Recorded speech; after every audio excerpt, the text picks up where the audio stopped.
What's up, guys? Welcome back to another video on the Texas Rangers report. And in today's video, I'm going to be going over 5 non-roster invitees that have a chance to make the Texas Rangers opening day roster for 2021. So without further ado, let's get straight into the video. So with the first person on this list, I have right-handed pitcher Nick Vincent. The Rangers signed him to a minor league deal this offseason. He's a relief pitcher. The last team he played for was the Miami Marlins. And in 2020, he posted a 4.43 ERA, a 1.30 WHIP, a 5.52 FIP. However, he had an expected FIP of 4.94.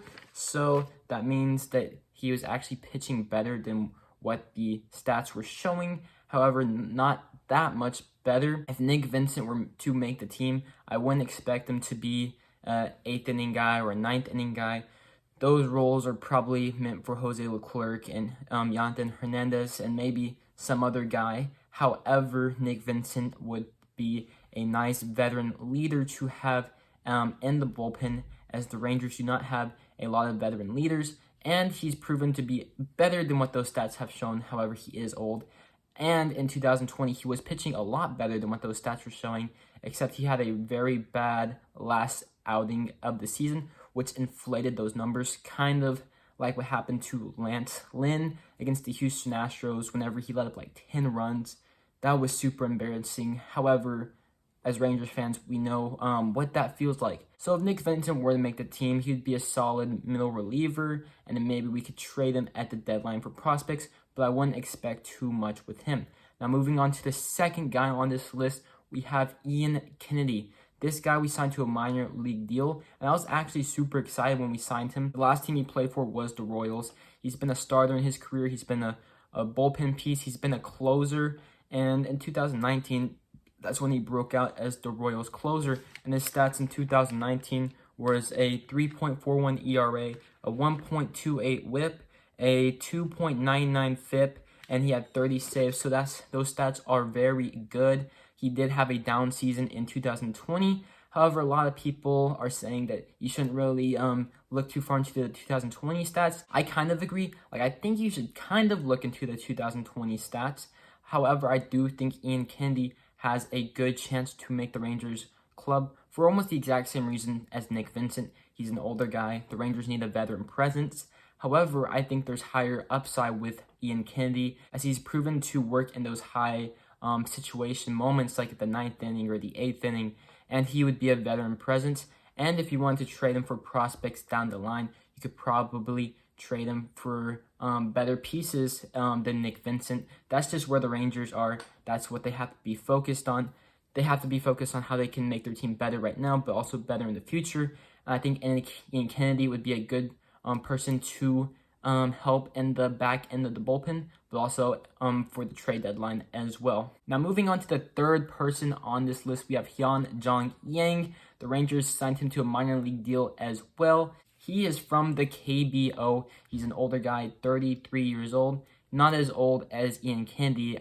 However, Hyun-jung is interesting because just like Kohei Arihara, they both have pitched more innings than anybody in the major leagues. So the Rangers have scooped up Kohei from Japan. He's pitched a bunch of innings. They scooped up Hyun-jung from the KBO. He pitched, I think, 170 innings this year, and they're just going to see what he can do in camp. In 2020, he had a down year, but he still threw 170 innings roughly. So that's more than anybody in the major leagues.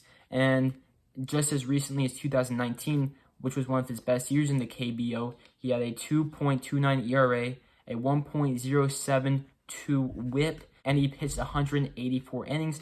So if he were to make the team, he could easily pitch multiple innings for the Rangers, especially since the Rangers are a team that's trying to get a lot of looks at their top prospects at the major league level, and they don't want to rush them, because you can't expect Hal Cody to pitch 200 innings. You can't expect Cole Winn and Hans Krause to pitch 200 innings. I don't even know if they'll make the majors this year, but if you have a guy like Hyun-jung, you can have him pitch 5 innings. You can have Kyle Cody pitch like 2, Wes Benjamin pitch like 1, and that helps the Rangers develop their young guys, because you can't rush it with the young guys, because if you rush it, you're gonna ruin the development and you have to start the rebuild all over again.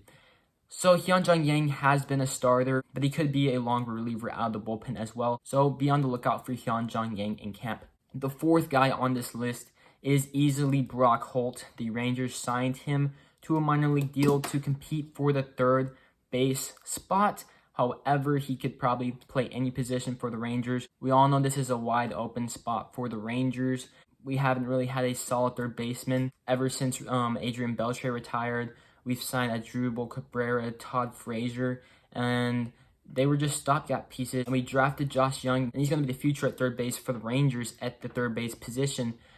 And right now, there's a lot of competition for third base, but it's up in the air. We have Brock Holt, Charlie Culberson, Odor, and right now it's up in the air, but I think Brock Holt will get the upper hand as he is super versatile. He's an on-base machine. However, he did have a down year in 2020. However, he's been a plus defensive WAR guy for the past 3 years. And the good thing about Brock Holt, I keep on saying he's versatile. However, when you call up Josh Young, maybe around the All-Star break, you don't have to get rid of Brock Holt because he can still be a bench guy for you, unlike Odor, who can play second, maybe third. I doubt it. You wouldn't really want Odor on the bench who can only play like 1.5 positions. So I think Brock Holt could have a really good shot of making the team. And last but not least, the fifth guy on this list is Andy Ibanez. And this is for the exact same reason. I think he has a chance to win that third base spot, maybe even a bench utility role. This is because in 2019, he absolutely raked at AAA. He had 20 home runs. He had a batting average of 300. His OPS was 872, and he had a weighted runs created of 112. So obviously, he had a really good year in 2019. Obviously, he didn't get to play at all in 2020. However, he was at the alternate training site, and Chris Woodward does like Andy Ibanez. So watch out for Andy Ibanez as well at the third base competition spot. He could play second. That might be what he's best suited for.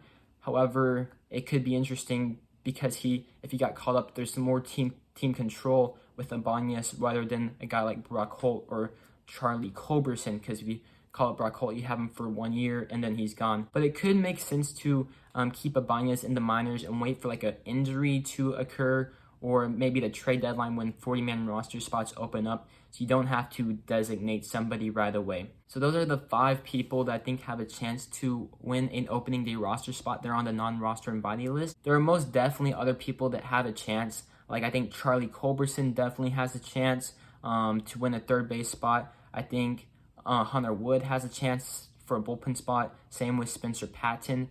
However, with non-roster invitees, it's definitely up in the air. So we'll just have to see what happens in spring training as we get closer to the regular season. It'll be interesting to see how these guys play, and usually their play and their work ethic will determine what the Rangers will do and if they make the team or not. So if you like the video, please give it a like. Make sure to subscribe because I'm the #1 site for all things Texas Rangers, and I'll see you all in the next one.